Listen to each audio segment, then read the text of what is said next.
Matur nuwun Bagong. Padha-padha. Santai mawon. Iya. Koko Prabu. Nggih. Kula nuwun sewu, kula ingkang nyuwunaken pangapura. Lho, linggo ngapur to. Iki minggat to. Oh ya omong kok ya. Mangga rumiyin. Edan timbali ratu kok semoyo. Bagong. Bagong, nun.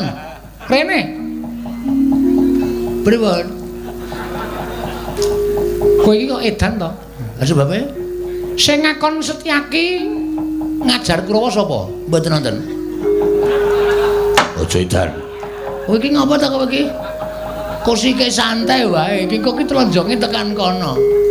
Ndak usah kuwatir. Kok muni mboten nonton? Awal kata-kata kudu ngono. Santai lho. Lah kok dadi Setyaki omong nek kowe sing ngakon. Ah, niki sejarahe ngeten kula critani. Ampun nesuriyen. Kula diajar Kartomarma. Iya. Terus kula rangkulan karo Setyaki. Matur nuwun nggih, Den. Padha-padha ngoten. Kok sampean sayang kali kula? Aku ra ketang sithik tau tati tok udang tok omong kok, Gong. Berarti sampean tresno kali kula, tresno.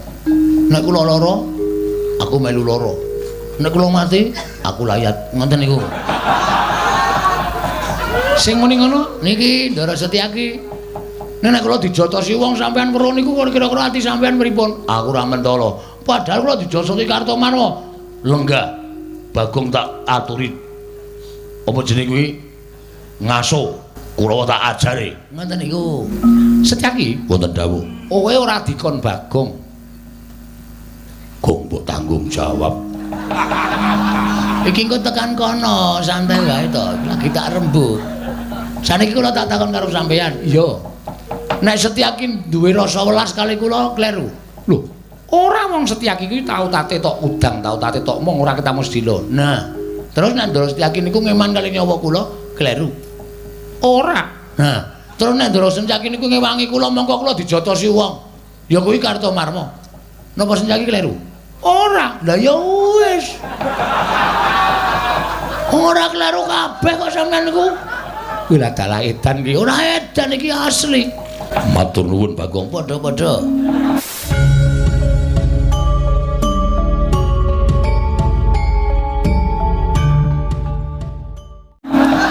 Santai mawon. Iya. Koko Prabu. Nggih. Kula nuwun sewu, kula ingkang nyuwunaken pangapura. Lho, linggo ngapur to. Iki minggat to. Oh ya omong kok ya. Nuwun mapunten menawi Setyaki nggadahi krekat lan karakat kados mekaten menika. Namunipun ra inggih memper to Prabu. Lho persis Setyaki ngitung-ngitung. Kurawa tekan niki sing gawa aku ing ngembeta panci panjenengan. Ning nek Kurawa didhawuhi karo Begawan Durna kon njotosi Bagong menika napa ya memper? Lah Bagong menika namung ijen kaliyan Gareng, mongko Gareng awakipun kados mekaten menika. Tangane cekot sikile bejing mripate kira kon perang. Ampun rasane Gareng. Gareng nek dinake mripate cekot, sikile bejing tangane cekot itu nangis. Oh lho jaluk ngapura. Wah, wis santai Reng, wis ora. Ndara Kresna ketrucut kok. Arep mulai wae aku, Gang. Bariki mulai bariki ya. Menika kula suwun sewu, menapa inggih panjenengan mentala. Terus sakniki kula nuwun sewu. Ya piye? Namung sami-sami badhe ngrebat dhateng pun anak kula Wrantawati kok direwangi gegeran ngono lho. Menapa mboten nami lingsem. Lho, sing marahi dudu aku. Inggih, sakmenika sampun. Oh. Kriwikan dadi grojogan, geguyon dadi tangisan le. Iki mesti bakal dadi perang gedhe. Merga kowe nantang Begawan Durna, aku nantang karo Sinuwun Prabu Mandura. Wis ora usah kuwatir. Mbangane awak dhewe kelangan Petruk. Ha iya. Awak dhewe luwung baya mbudidaya piye carane supaya iso mboyong Dewi Wrantawati. Ha wis bener. Ning Kurawa wis mlaku baris rantak-rantak. Kosike iso uga Kurawa kae ngarep upacara? Ora. Baris kok ngarep upacara iki dinane ora Senin kok upacara. Sesuk-esuk ki Senin. Nah iya. Pak Pethuke ya, Reng, hati-hati ya nganu wer. Ora kira. Kowe ngono aku duwer kok. Yes ngati-ati ya, Gong. Pangestumu tak jaluk. Kowe wong tuwa ngasuh wae rasa melu-melu ya.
Lamun katututan lamun mangsa prawira digdaya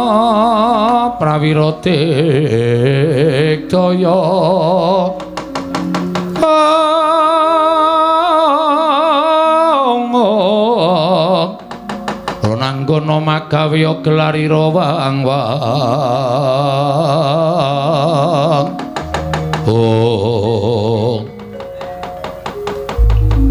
Ndara Kartomarma. Iya, Bagong. Aku sing goleki karo kowe.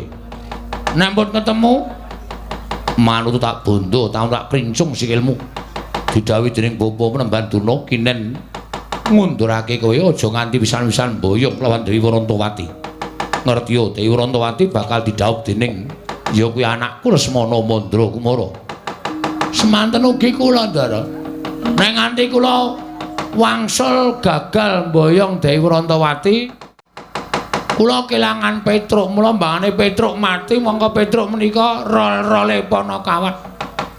Petruk niku anake bapak, nek Petruk mati bapak sedih, nek bapak kula sedih wong sedih niku mesti kencokan penyakit. Nek bapak kula sedih kencokan penyakit bapak kula lara, nek bapak wong lara niku kembange mati. Petruk mati, bapak sedih, lara, mati. Wah, ya iso tumpes kelor. Mula mbangane Petruk mati, luwung kula mawon sing kudu iso budidaya ngalahke Kurawa. Lho. Wani karo Kartomarma. Sing tak wedeni apamu?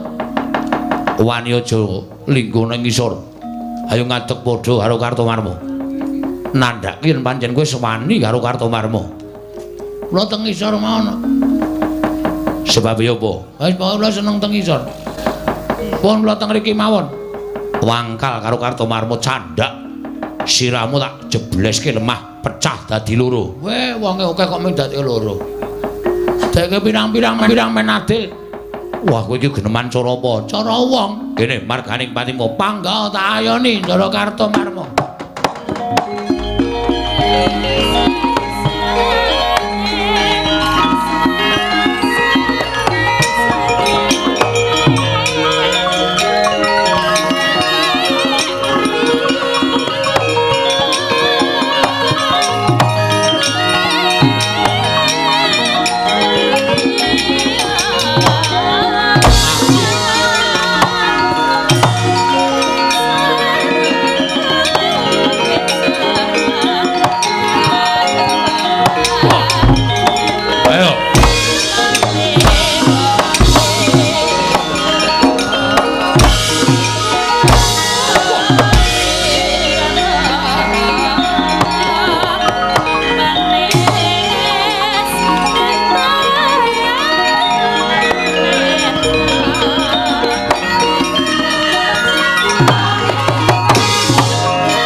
Gikur tak suwun. Mula aja ngawur. Lah ngawur piye wong kadane suasanane kudu suwuk kok dadak ngenteni. Nane rebo ducung lu mayu mungkur. Bagong kowe tak tulungi. Nggih, matur sembah nuwun nggih, Den. Padha-padha. Kok sampean peduli kali kula? Sing sae niku sampean peduli kali bencana mboten kali kula. Bagong, Nun, aku ra mentolo yen to kowe diajar para Sata Kurawa. Iki mau kowe dikapake karo Kartomarma. Rek kae nggih kaya arwani ning jebana pancen kula niku wong kalahan. Diantem, banting, duncalke kula wis matek iki. Nek nganti tiba teng aspalan mesti babak bundas kula. Untung wonten sampean. Bagong, Nun, tahe wangi. Lekungi wangi iki ndelik-ndelik. nggih. Aja nganti konangan Koko Prabu Ndarawati. Yen konangan aku didukani. Pun mengkene wonten dukane Sinuwun Ndarawati aku sing tanggung jawab. Kowe wani karo Sinuwun Ndarawati. Mboten perkara wani, mengke kula sing ngomongan. Kula nek alasan niku pinter. Meniku tagih utang bola-bali wae iso alasan kok. Pamane ming matur Sinuwun Prabu Sri Bathara Kresna. Yen ngono-ngono aku didukani, kowe sing alasan. Siap. Kula sing maju. Ya, Bagong. Nggih. Ki mak pletok kontrole sing kene ana sing rusak iki. Iki lho. Ada kandhani ngeyel. Malah nyekekek ngeguyu aku.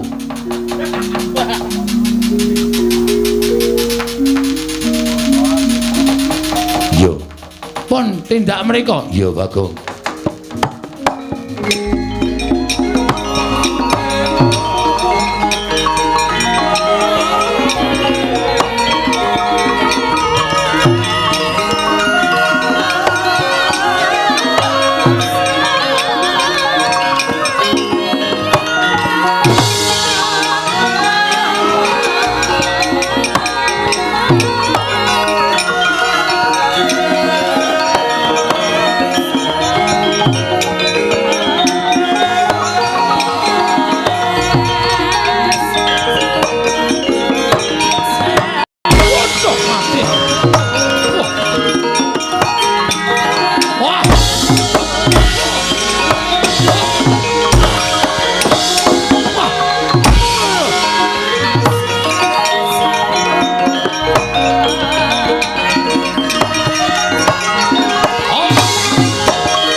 Penemban.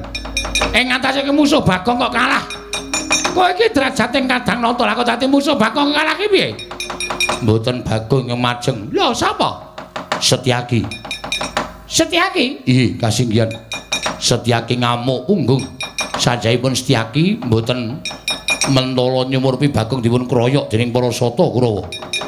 Dumunten piyambakipun tumandang karya Kurawa bubar mawut mboten kanten-kantenan. Lah kok dadi Setyaki melu-melu ngewang karo Bagong iki kepiye? Wong Darawati iki ngerti adil apa ora? Padha-padha mboyong Dewi Wrantawati lah kok Setyaki ngewang karo si Bagong iki karepe kepiye? Kula semanggaken Bawa Penemban. Kula semanggaken. Nyatanipun Setyaki ingkang ngamuk. Surtayu? Inggih. Kaya diamuk Setyaki. Sami mawon kalian pun Kartowarma. Kula dipun amuk kalian pun Setyaki. Kula semanggaken.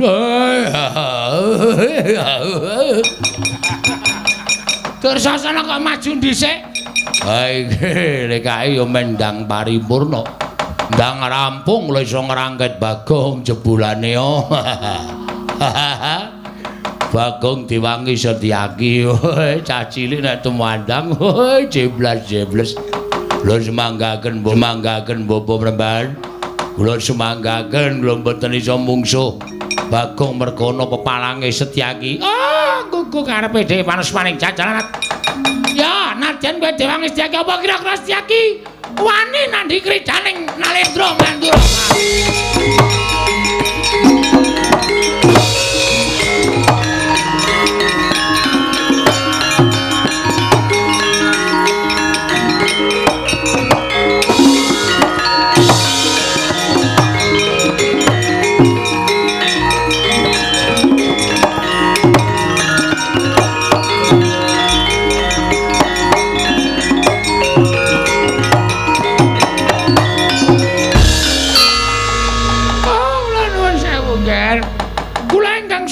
Anak Prabu. Oh, dulu. Inggih.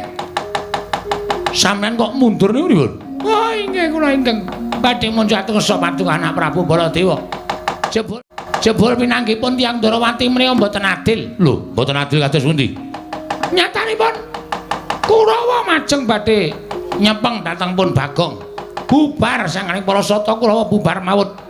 Nungsung puyang numbuk bentus.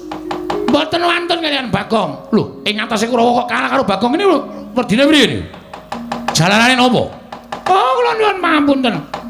Nuwun sewu, nggih, nuwun sewu. Ingkang perang menika sanes Bagong. Lho, sing perang dudu Bagong lho sapa sing perang? Ingkang perang menika Setyaki. Bagong dipun rencangi Setyaki. Lho. Kyai Prabu Darawati ora elek-elek karo Setyaki. Jenenge wong Darawati ora adil. Setyaki Kyai Bagong yen ngono Baladewa ngewangi sata Kurawa.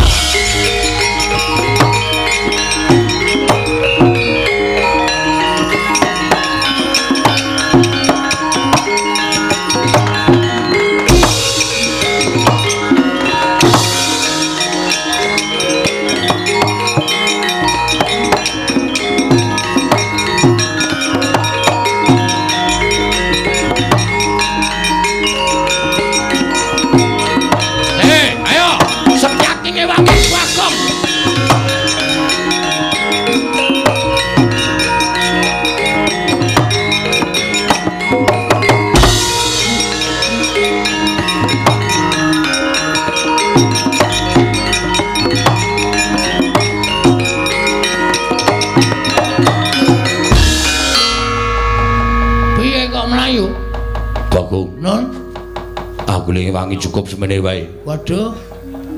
Lek golek tenaga kangelan sampean mboten ngewangi. Bagong, nun. Sing maju dudu Kurawa meneh.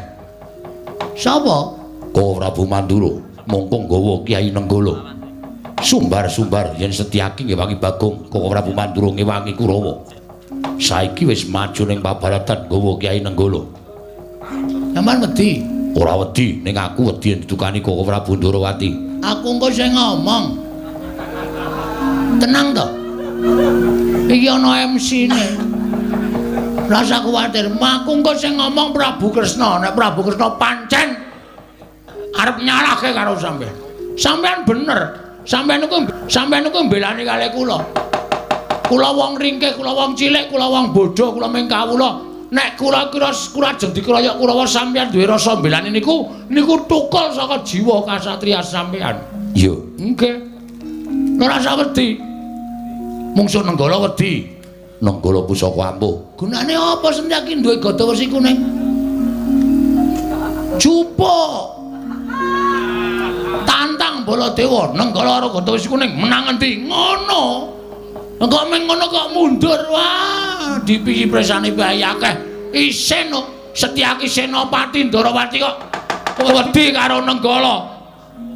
Gada wesi kuning diturun Nenggala kira-kira menang endi? Men disekseni piyayi akeh. Ngono Bagong ke? Ya.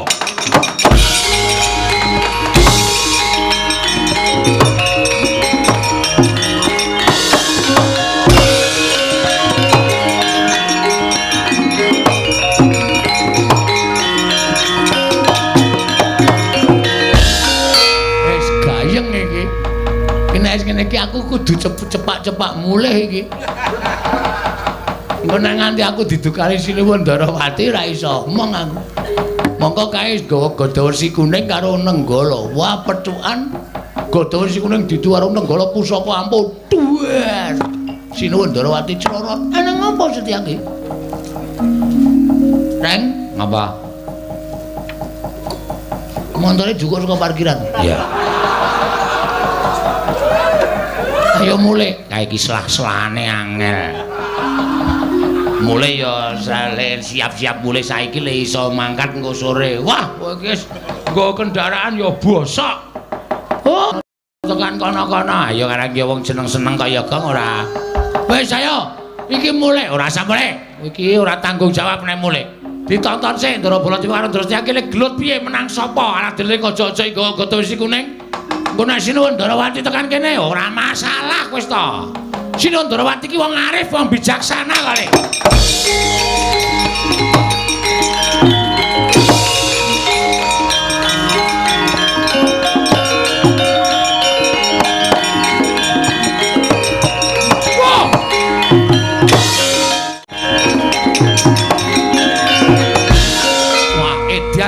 Pancen Setyaki wis diniyati tenan yen to mbelani karo si Bagong.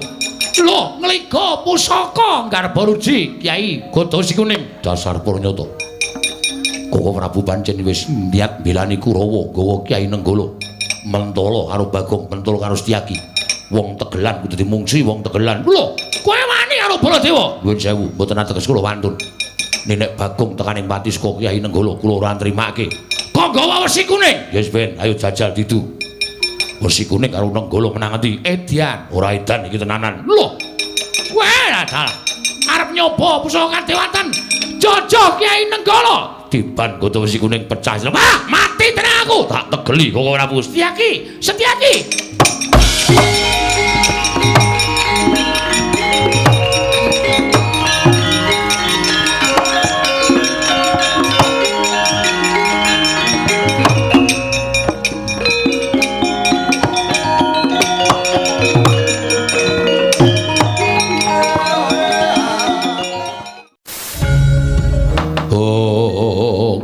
Setyaki, Boten timbalan. sing ngakon sapa? Ana ing Paramatan Agung Negara Ndarawati iki mau, kowe rak wis matur karo aku, Koko Prabu kula badhe ngrencangi Bagong aja.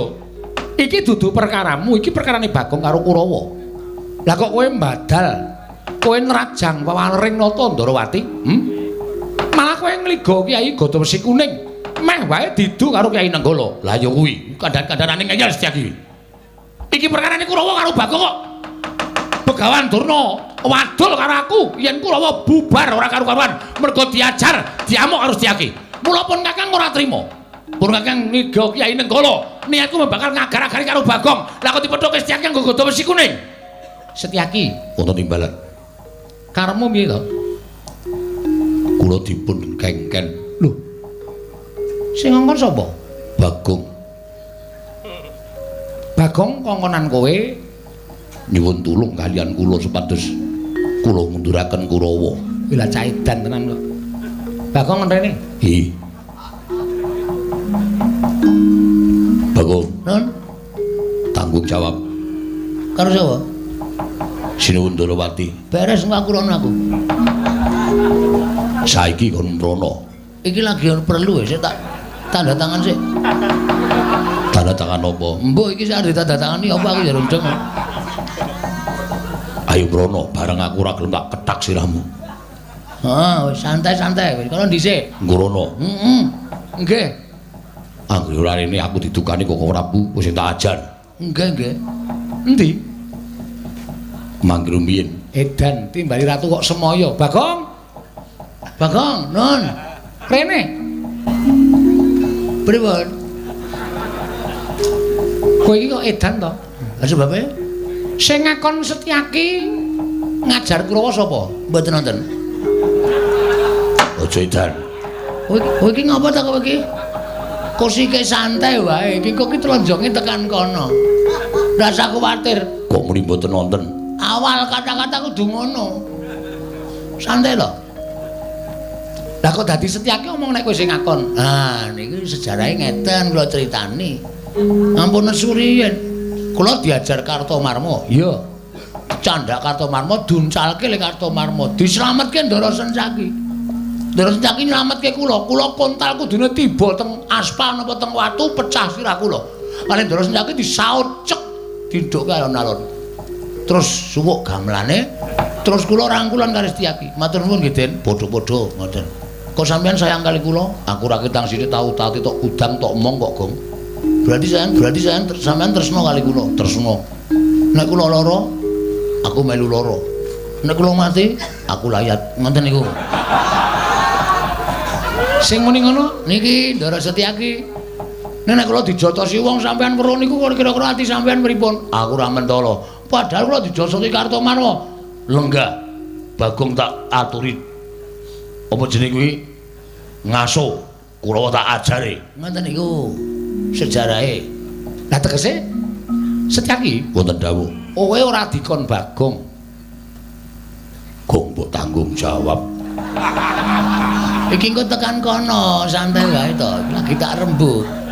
Saniki kula tak takon karo sampean. Iya. Nek Setyaki duwe rasa welas kali kula kleru.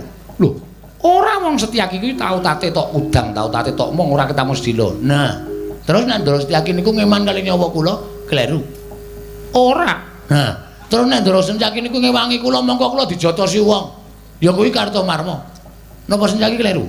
Ora. Lah ya wis. Ora kleru kabeh kok sampean niku. Kuwi lah dalah edan iki. Ora edan iki asli. Matur nuwun Bagong. Padha-padha. Santai mawon. Iya. Koko Prabu. Piye? Kula nuwun sewu, kula ingkang nyunaken pangapura. Lho, linggo ngapur to. Iki minggat to. Oh ya omong kok ya. Nuwun mapunten menawi Setyaki nggadahi krekat lan karkat kados mekaten menika. Namunipun ra inggih memper to Prabu. Lho persis Setyaki ngitung-ngitung. Kurawa tekan ngene iki sing gawa aku. Ing ngembeta panci panjenengan. Ning nek Kurawa didhawuhi karo Begawan Durna kon njotosi Bagong menika napa ya memper? Lah Bagong menika namung ijen kaliyan Gareng, mongko Gareng awakipun kados mekaten menika. Tangane cekot sikile bejing mripate kira kon perang. Ampun rasane Gareng. Gareng nek dineke mripate cekot, sikile bejing tangane cekot itu nangis. Oh lho jaluk ngapura. Wah, wis santai reng, wis ora. Ndara Kresna ketrucut kok. Arep mulai wae aku, Kang. Bar iki mulai ya. Menika kula suwun sewu, menapa inggih panjenengan mentala. Tur sakniki kula nuwun sewu. Ya piye? Namung sami-sami badhe ngrebat dhateng pun anak kula Wrantawati kok direwangi gegeran ngono lho. Menapa mboten nami lingsem? Lho, sing marahi dudu aku. Inggih, sakmenika sampun. Mboten sisah ngrembak sapa sing marahi ndak malah ora rampung-rampung perkarane. Mergi kula misah kalian panjenengan kalian Setyaki menika awit wonten atur ing badhe kula aturaken. Ana atur piye? Anak kula Wrantawati sareng kula dangu Rantawati kowe dilamar iki karo si iki. Lah kowe milih endi wong ayu? Rantawati matur kan kula. Koko Prabu.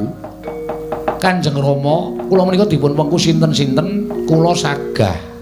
Nanging kula ngertos Kanjeng Rama menika nembe sisah. Amargi koncatan pusaka Ndarawati senjata cakra.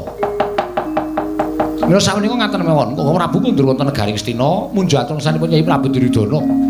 Menawi Lesmana saged ngaturaken senjata cakra wonten negaring Ndarawati, Rantawati kula aturaken dhateng Lesmana Mandrakumara njaluk pamit Nyai.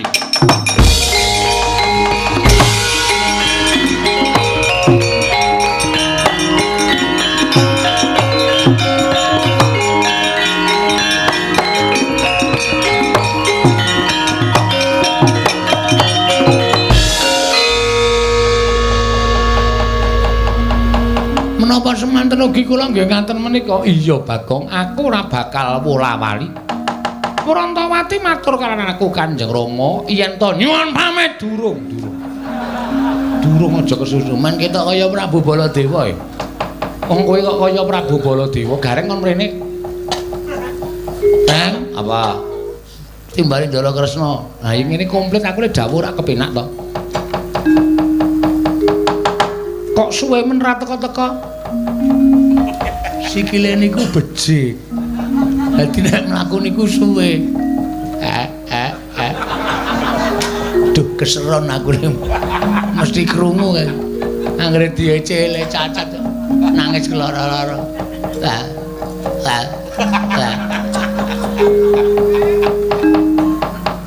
Kowe bali yo? Nggih. Omong karo Petruk? Nggih. Petruk bakal tak wengku dadi mantuku netepi janjiku. Nggih. Ning ya Petruk kudu iso ngaturake senjata cakra. Waduh. Lelang dek kapan wis ora perkara kuwi prilang dek kapan ora usah takon werna-werna. Mergo aku wis ngerti ukaramu kaya ngapa kuwi aku wis ngerti. Kowe iki mung senengane guyon sembur-sembur adas. Iya ta? Nggih. Ning nggih nyuwun prisa mergo hitungan Jawa niku iso mbok menawa kula iso ngitung Jawa. Ilange nek ora karo dikliya dina. Anggara kasih, anggara wis ketembung anggrek. Kasih iki cinta. Cinta sejati memberi bunga anggrek. Ngopo iki ra ngomongke kowe lho? Wah, ora. Wis kono omong. Nek Petruk ngaturake senjata cakra, Petruk bakal tak pek mantu. Nek ora ya wis. Ora bakal tak pek mantu kaya janjiku. Nggih, nyuwun pamit nggih sinuwun. Iya sing ati-ati. Kula tak wangsul, tak ketemu Ali Petruk, tak omong apa anane Ali Petruk. Iya sing ati-ati. Nggih, sembah nuwun. Kula nyuwun pamit sinuwun. Iya sing ati, mbok gareng iki digendong. Ampun dirasani to. Iya ya. Lali aku. Sampun kula tak ampun wangsul ketemu Ali Petruk tak ngomongke apa anane. Iya Bagong sing ati-ati aja kaya bocah cilik. Nun nggih, ngestokaken dawuh sinuwun.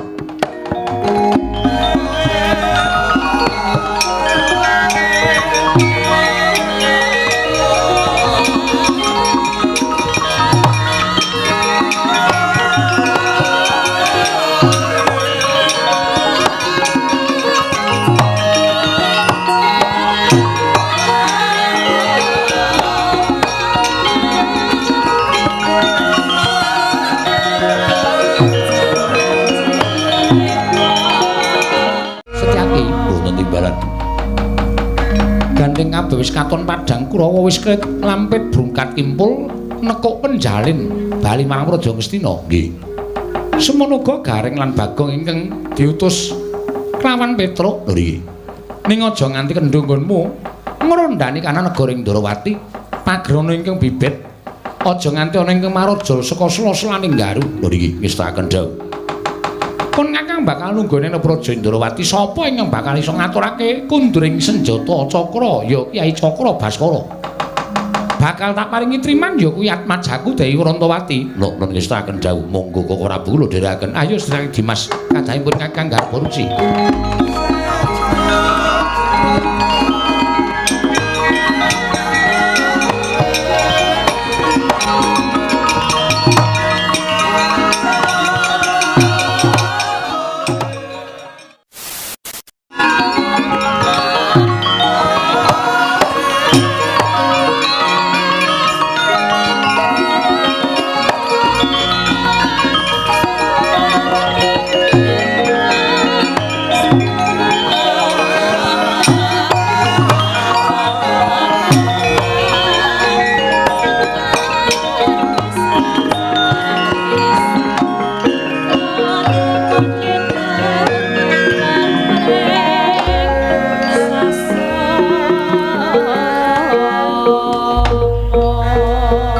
Sritinon langening bamya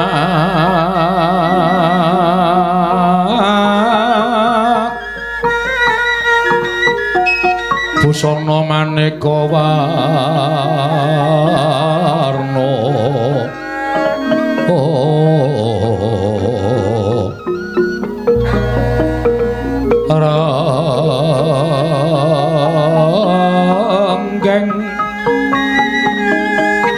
renggeng kencana retnabra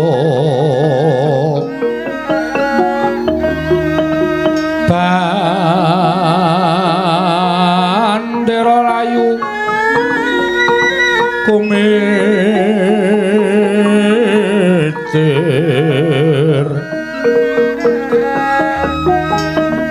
sinrang pandra sing maruta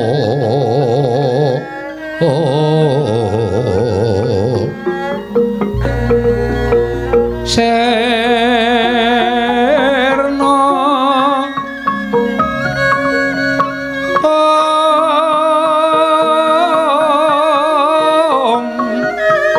kumaraning wiyat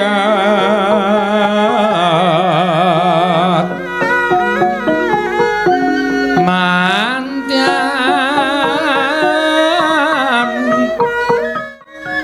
kumlebek ing bojo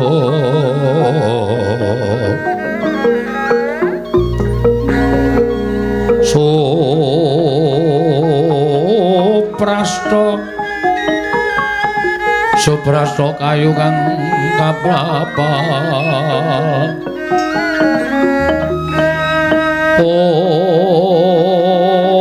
puspita anjraing siti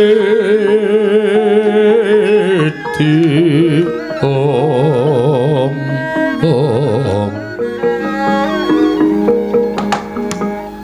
ron mawur katyobeng angin kukila bubar sumebar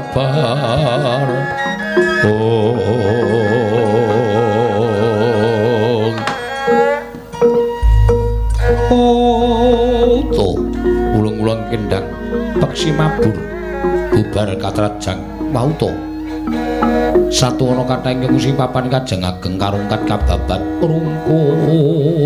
rungkut sumilak saking rajangipun para sata Kurawa ing nalika semanten Bandayuda mengsah satru ing garba Raden Haryostyaki kumenclanging pedhang gathuk lawan tameng pangempreting duwe pangga pangri ing kuda satemah karya geger madyaning tapel wates negaring Ndarawati nalika semanten kasaputing dalu datan kira jam nedha lumampah ana gandaka capur nalika semanten padha papane siji critane ewet lamun sinarengna gumlaring negari tlatah sabrang wonten satunggiling nalindra kembar nalika semanten ing ledeng lenggah madyaning Baluwerti negari Pulung Gedhah Kencana katingal saking Mandrawa nalindra ingkang sami tuwin kembar kala wau lenggah dampar sesarengan katingal saking Mandrawa kaya candraning prajurit Mandraguna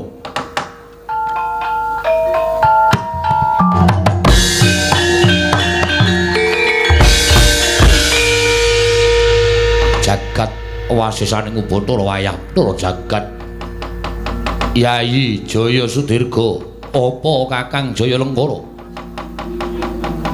sawetara pun Kakang lan Siadi nggone ngrenggani negara ing Pulung Gedhah Kencana nadyan ratu kembar nanging saka pangrasaku nggonku nggula wentah kelawan para kawula lan para nayaka Punggawa durung katon bener lan durung katon bener mula ora aneh yen to negara ing Pulung Gedhah Kencana kuwi rinasa Kadang kala tentrem nanging kadang kala ora tentrem, kadang kala katon rukun nanging kadang kala ora katon rukun.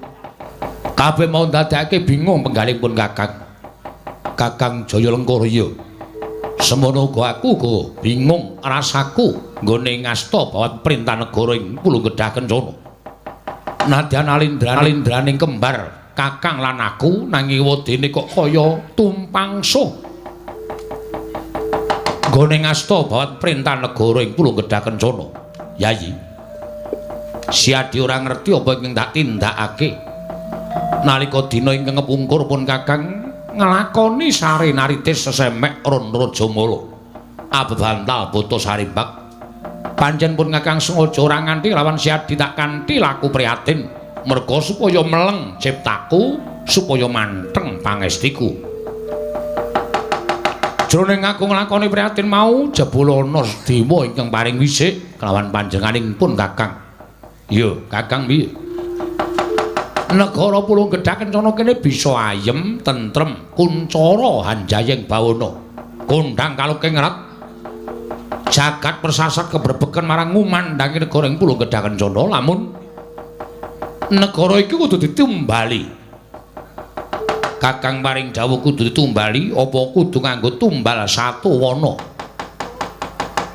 Sartane apa ing dikersani dening Kakang Jayalengkara dudu babakan kebo sapi lan satu wana dudu. Nanging manter sabdaning dewa ingkang dak tampa negara kudu ditumbali wujuding menungsa. Ya mung menungsa mau kudu mapan sarta golek ana ing tanah Jawa. Wonten sabdaning dewa ingkang dak tampa menungsa kudu dadi tumbal mau. Derajate dudu derajat Nalindra satriya Brahmana dudu. Nanging derajating Panakawan utawa derajating aceplik wong loro saudon telu saurupan. Nadyan kuwi derajating wong loro saudon telu saurupan nanging pancen wis dadi keparenging dewa dadi tumbal lan dadi sarana tentreming negara ing Pulau Gedhah Kencana pun Kakang ora bakal wegah. Kanggo kamuktaning para kawula lan tentreming para kawula apa iki dadi dawuhing para dewa bakal sembadani. Wondene dawuhing dewa ing cetha tak tampa ingkang kudu tumbal derajating Panakawan mau ya kuwi wujuding Panakawan ingkang pawakane sarwa dawa. Kuwi lha dalah. Pawakane sarwa dawa ya pancen mengkono. Kapernah Panakawan kasatyan Madukara abdining para Pandhawa wedine wujudane aku durung ngerti. Mula Yayi, gandeng iki kanggo kamuktening para kawula katentreming para kawula. Aja wegah.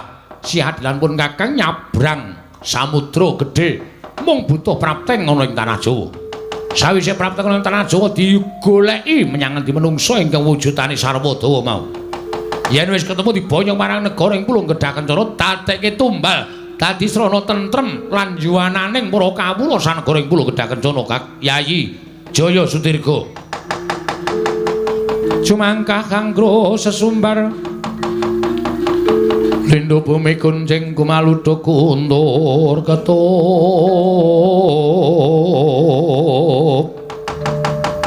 lumembak penyu kang kumambang ing walah dalah yen to pancen kaya mengkono dawuhing Kakang Jayalengkara aku ora bakal bisa selak amung mastuti dalem marang dawuhing kadangku tuwa. Yayi aja nganti para wadyabala mengko mundhak ngutawatiri lan gawe hojati kang padha weruh. Mula si Adilan pun Kakang dhewe ing budal ana ing tanah Jawa. Yen pancen kersaning Kakang kaya mengkono aku mung kari manut pate wonten timbalan. Tunggunen negara ing Pulau Gedhah Kencana nuntun ngestaken nanging lajeng kundur paduka sinuwun benjang menawa baja mbok arep-arep bali ning panjenengan ingsun.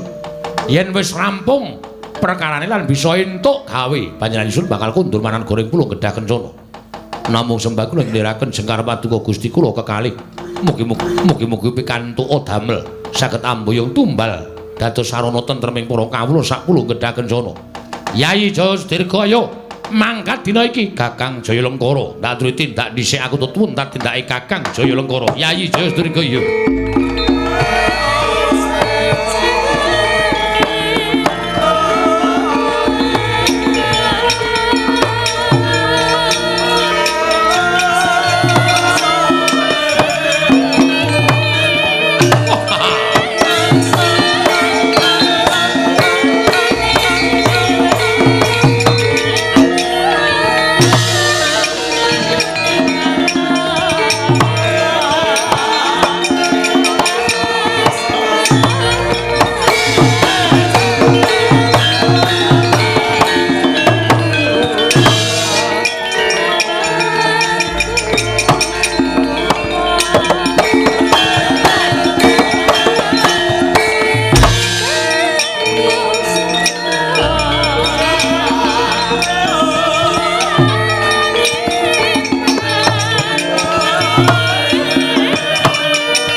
Anglo sesumbar lindhu bumi kuncing kumaludha kuntur ketup lumembak penyu kang kumambang oh waladal Yayi Jaya Sudirga Kakang Jaya Lengkara piye eling-eling pun Kakang lan si adik kuwi biyen rombongan lari iya Kakang mula pendak-pendak mlaku menyang ndi wae kudu jejogetan. Iya, Kakang. Ngambah Dirgantara. Goleki menyang ndi dununge wong kang pantes dadi tumbal. Ya, yen pancen kaya mengkono Kakang ya tak dherekake.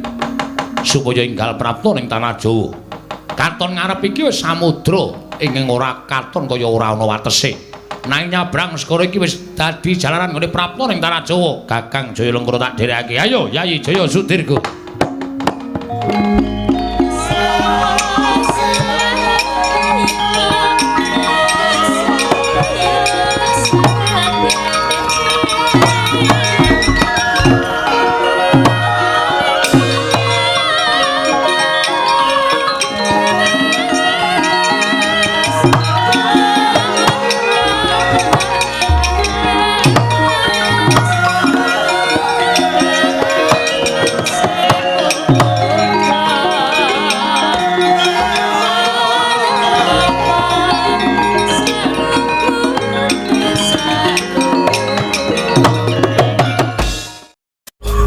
Kira tak tinggal lunga ning Darawati iki kowe wis siluman. Aku ya isih tenger-tenger ning peturon tanpa wah ge ambune pesinge kaya ngene. Iki gek ora mentas kowe iki. Monggo ning jero omah ki ra eneng wong lho. Bojomu ya ora ngladeni kowe wis jelek mergo kowe ditari apa-apa ya ora gelem. Dikon maem ya ora mangan, dikon ngombe ya ora ngombe. Monggo sik gaweke bojomu kraya-raya anggere esuk tangi masak kowe ora gelem mangan. Lah kok ning meja kok ana soda gembira iki lemu kongkonan sapa ya, Tru? Hah? Kongkonan bocah apa kongkonan sapa? Apa tuku dhewe? Mengko nek ora ana wong kowe iki waras. Nek ana wong masuk angin. Tak ombene ora aja ngundang. Petrus saya lara. Sakit, Tru. Pirang-pirang dina ora nyambut gawe. Waras ya, Tru. Iki aku mau wis ketemu karo Sinun Prabu Sri Bathara Kresna. Wis aku wis ngomongke nek kowe iki pengen nagih janji karo panjenengane. Ning Tru. Kowe krungu ta, Tru? Tiwas aku ngomong oke-oke kowe ora krungu. Hamus pra. Ki mau Sri Prabu Kuali. Prabu Sri Bathara Kresna paring dawuh nek ngendi kuwi jenenge Darawati ki koncatan pusaka. Ya kuwi senjata cakra. Nah, Sinun Prabu Sri Bathara Kresna paring dawuh omong karo Petruk. Nek Petruk iso ngaturake senjata cakra bakal dipek mantu ngono kuwi, Truk. Nah, kowe saiki nek lara ngene arep goleki senjata cakra piye? Apa kongkonan aku meneh? Atre sikilku thik iki wetengen. Kon mlaku terus kaya ngono ngrekoso ta uripe? Truk piye? Iki aku wis dikongkon karo kowe wis manut lho, Truk. Saiki kowe omong. Omongan ndak engko ndak. Omong jenenge iki nek ora gelem omong ya lara ning terus ora bisu ngono kuwi, Truk. Sing kene iki sing bingung rasane.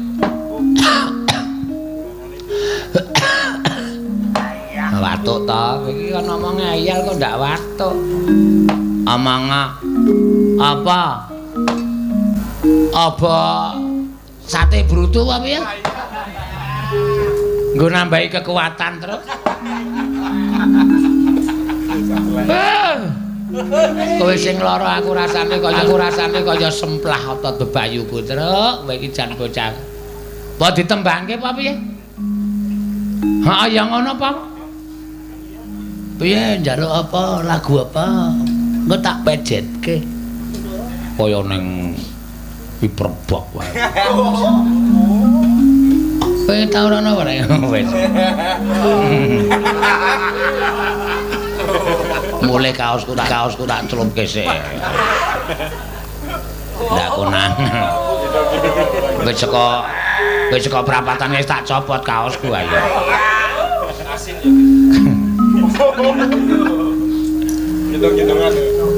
Ayo tak truk. Mbok ora meneng wae ana ta truk. Omong apa ta apa?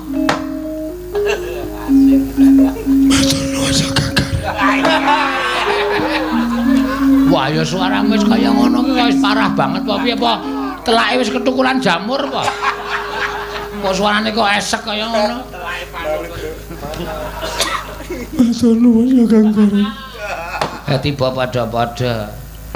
Sing Ndrawati ndika piye? Kowe kon goleki senjata cakra. Senjata cakra lunga Heeh. karo sing wedok apa? Wah, kowe iki lara kaya lucu. Wah. Tendang sisan kowe ora. Senjata cakra ki pusaka, Tang. Tang tir tang kantong Petro anakku kok. Guys tangi. Ayo gara-gara yo. Aku ora kuat tangi Kang Gareng. Ha piye? Lek kabulan. Ora gelem tangi dicotot apa piye? Men tangi. Ora sembrono Kang Gareng. Agene iso guyu. Kowe lucu. Masa kowe lucu ra entuk guyu. Kowe tak kaya ngapusi Petro ya artine mung ngapusi mung adi-adi. Plotroke kathoke Geng ya. Aja wong loro diplotroke kathoke. Engko nek nutupi nek dhek langsung ngene berarti waras. Nek dhek langsung ora ngene berarti ora waras, ora sehat. Kang Gareng aja edan Kang Gareng. Tembangke apa piye? Ora ketang sepisan tembangke ya, Tru. Karo nggo tamba sayah. Kang Gareng. Nah, tembangke sing kepenak. Njaluk sinden sapa? Iki kasete wis tak tumpuk ning ngarepku iki. Heeh. Iki ana gambare Tatin. Lagi umbah-umbah. Tatin umbah-umbah kok nggo gambar kaset VCD. Kena gambare Ayu. Lagi ngeplaki bojone.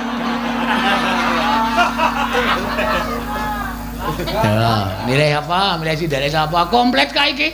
Arek lho iki sing nomor 3 gambar Ika lho, lagi arep adus.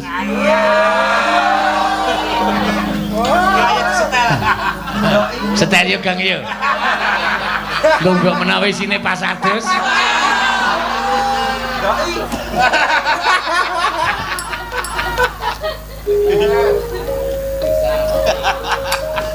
Buka meneh sing nomor 4. Lho iki wala Mbak Ria iki.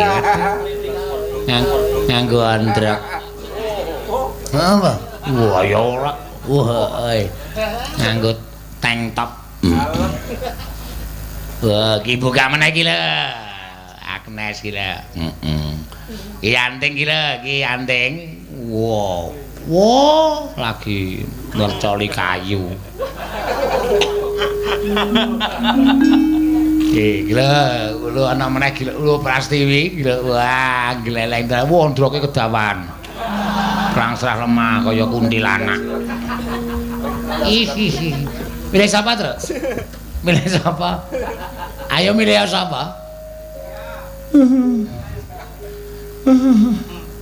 Aku sesek Kang Gareng. Ha piye dipateni apa piye? Kok ngewoke lho. Angel jaluk-jaluk. Tak kirim lagu men kowe anu men kowe waras. Sapa sing lu nembang? Kaya Mbak Ria lu nembang Mbak Ria. Diaturi nembang. Heeh, men komplit engko ndak dikira Mbak Ria ngaturke apa men Petro iki lho, Tru. Apik iki, Truk.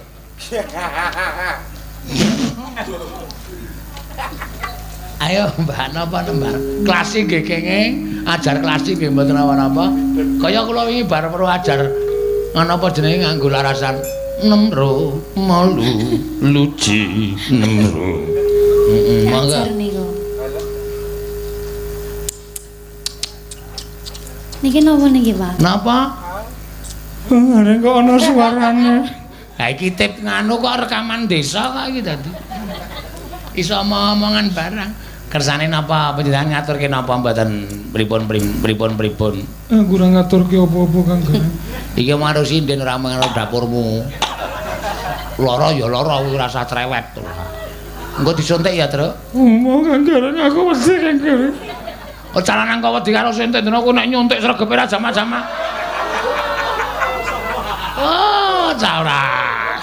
Ra berbobot. Apa, Mbak? Nyuwun tandha mata nggih. Waduh, tandha mata. Matane Gareng kira. Wis mulih ya, mulih.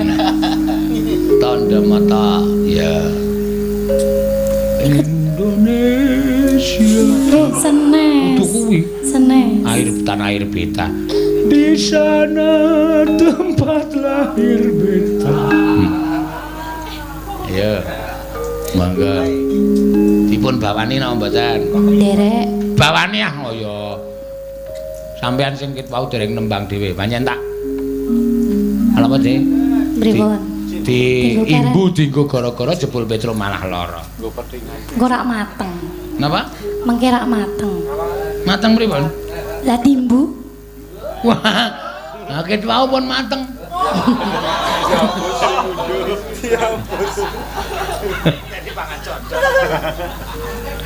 Mangga. Biasane mawon nggih. Nggih, nggih. Pripun? Oke, mboten napa-napa. Menika para penonton ing tasih kebuak mencem-mencem ya.